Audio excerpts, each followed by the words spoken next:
le dernier Maud Mayeras, Luxe, chez Anne Carrère. Maud Mayeras, c'est son dernier livre, je lui avais dit qu'on aurait dit un petit peu, elle écrivait un peu comme Simenon, hein, des histoires qui dans le passé, qui allaient en arrière, qui revenaient et tout ça. C'était vraiment, elle a une écriture, un style, une façon de vous faire rentrer dans ces personnages avec toujours également des chutes absolument superbes. Là, c'est totalement différent, on est dans un autre univers. Hein. L'histoire d'un homme, d'un jeune homme d'une trentaine d'années qui revient 20 ans après en Australie, donc on est complètement dépaysé par rapport à ses autres romans, parce que ça se passe vraiment en Australie, c'est totalement différent. Il s'est passé quelque chose quand il était petit avec un de ses amis qui est mort, il revient pour se venger de son père qui l'aurait tué. Enfin, je dis rien, je raconte pas.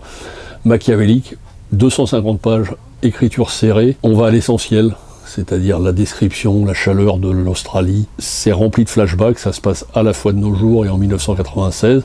Alors ce qui est très drôle, c'est que ça paraît, 1996, c'est il y a 20 ans, c'était déjà contemporain, on a l'impression que ça se passe dans les années 50. On est vraiment dans l'Australie, dans la chaleur, dans la moiteur de ce pays. Encore une fois de plus, elle nous bluffe avec une fin, une histoire totalement démoniaque, comme seule elle est capable de le faire.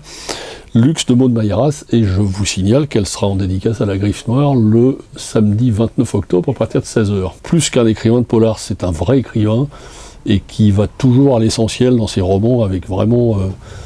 qui tape là où ça fait mal, sans phrase, sans fioriture, sans description, on n'a pas besoin de ça, mais tout de suite on est dans l'ambiance, et tout de suite on a envie de savoir la fin, la suite, et qu'est-ce qui se passe dans une histoire qui n'a rien du tout à voir avec celles qu'elle avait faites avant. Grand bouquin.